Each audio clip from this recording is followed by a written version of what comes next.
Hey, what's up? It's Jim, and I just got back from the new film, The Grandmaster. This is the latest and long-awaited film from Kar-wai, the Wing Chun Grandmaster IP man, who would eventually go on to train and be the teacher for Bruce Lee. This is an epic martial arts film, a very epic in the old Hollywood sense kind of martial arts film. It goes through the early 30s till about the late 50s, showing Ip Man's life during that period and the change in martial arts that happened from pre-World War II through World War II and post-World War II. I think this film's a really interesting idea for an epic. Kar-wai has always been a really great director, from In the Mood for Love or Chungking Express. He's a director I quite like, and I've been excited to see this movie for a long time. Although this film isn't really a favorite of mine or a film I would probably ever watch again, it is kind of interesting in a way, particularly the fight scenes, which is kind of unusual how he shot it. I think most of the times when you see martial arts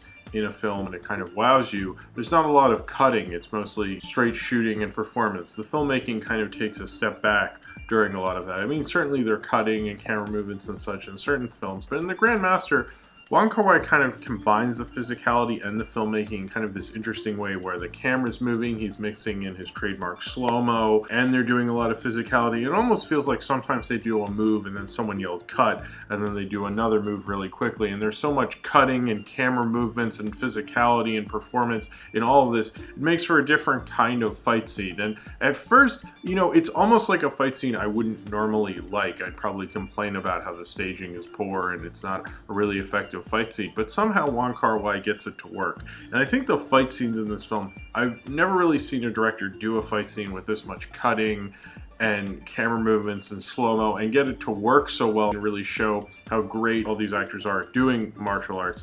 And I think that's kind of surprising, is how he got that to work, and to show how impressive of a filmmaker he is, but also show how impressive these grandmasters of martial arts were. This film kind of has a major storytelling problem in that I've seen it called The Grandmaster or The Grandmasters, and that's kind of subtitle is really the problem with the film, because really this film's about Tony Leung's character of Ip Man, his story, biographical story from pre-World War II till the 50s. If the film had solely focused on him, I think this film would be a lot stronger, especially stronger narratively. And it goes into all these other tangents. One of the characters of Razor, his storyline, especially towards the end of the film, kind of could have really just been cut out. Sure, he's a grandmaster, and I understand that, but this film focuses on Tony Leung's character, so much so at the beginning and through a lot of the film that, to my understanding, it was about his character. And this film is about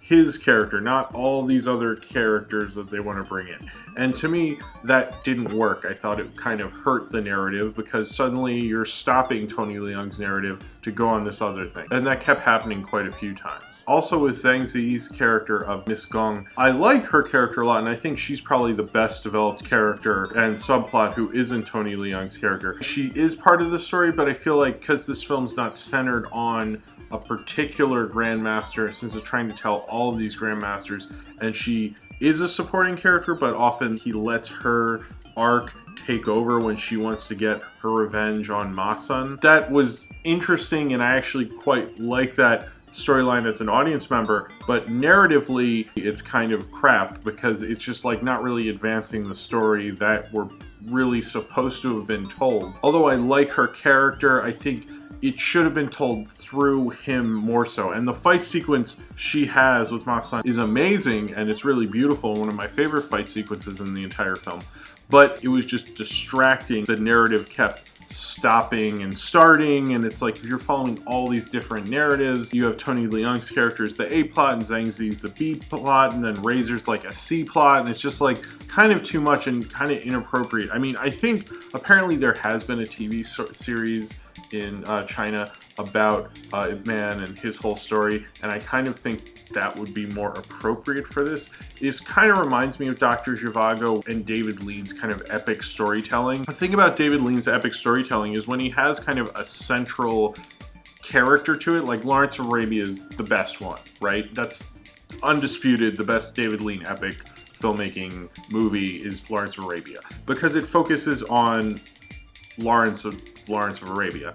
And then you look at Dr. Zhivago. Sure, Dr. Zhivago is a fine movie, but it has too many characters, and you're just like stopping and starting all these different narratives, when really, when you're doing an epic film, you need to do it in more of a leaner way. And I know I kind of prefer kind of leaner economical filmmakers, but when you're doing an epic and you do it in a leaner way, it's easier to follow, it's easier to follow the themes, and it's easier to follow as an audience member. Apparently there was a 4-hour cut of this film at one time, and it took a long time to get this film finished. And I'm curious if like you even cut out a lot of these subplots and had it solely focused on Yip Man, what would that film be like?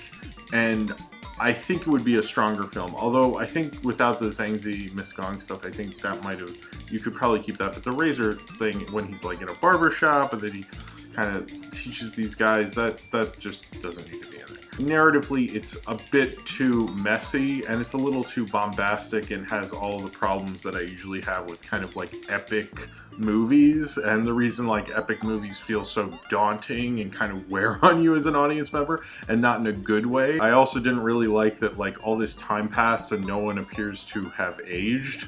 Like, could you at least put some aging makeup on them? Like, do some makeup jobs, make them look a little older, put some gray in their hair, something. But they really, like, with few exceptions, they don't really do that too much. I think it's an interesting film because of how it uses martial arts, how it goes into the philosophy of martial arts, and it's not really done by an action director. And it's an interesting idea to do a biographical martial arts movie by someone who has never really made a martial arts movie before, and his different interpretation of what a film like that could be and what a fighting scene could be. And it is interesting in that regard. Some people really hate this film, and I do think it isn't like his strongest, and his filmography lately hasn't been great. It's a curious enough piece of cinema that it's an interesting watch at least once. I think the problem is when you do epics is you can get lost in the facts. When you're talking about a film and you're talking about someone's life and talking about facts, I think people, and real events, I think people get too beholden to those facts, and they're like, well, I'm telling this story to a lot of people who they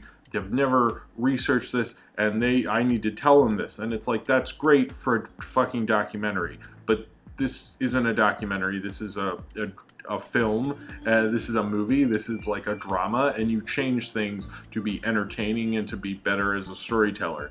And Kar-wai doesn't really do that in this. He kind of falls under the trap that a lot of people do. We really want you to understand exactly what this person was like and what this era was like. So even though this kind of brings down the whole movie and doesn't really work in terms of storytelling, let's put it in there. It just, I don't like that, because Spielberg falls under that a lot, like with Lincoln, and unfortunately Kar-wai does as well. It kind of reminds me of Gangs of New York, where there was so much anticipation for it. It was such this big epic, and then it comes out and it's kind of a bit of a mess. But both this and Gangs of New York are they're kind of an interesting mess. They're a mess that moviegoers and movie fans can go on and on about of why it didn't work, and that's kind of fun. But as a movie itself, I don't think it necessarily really works, because it's just like stopping and starting narratives isn't a fun thing to watch as a moviegoer. It is a little distracting. The martial arts sequences and a lot of what's going on in it is compelling enough to really make it enjoyable, but it's not like a great movie, unfortunately, which is sad, because I've waited for a couple years to see The Grandmaster. In The Grandmaster, they talk about one of the basic rules of martial arts is horizontal and vertical, and if you stay standing the whole time, you win. And I don't think Kar-wai won that with his direction with this film, because he kind of does fall flat on his face, but it was an interesting battle to watch at least. So if you have seen The Grandmaster and you would like to talk about it, then comment below in the comments and subscribe if you would like to.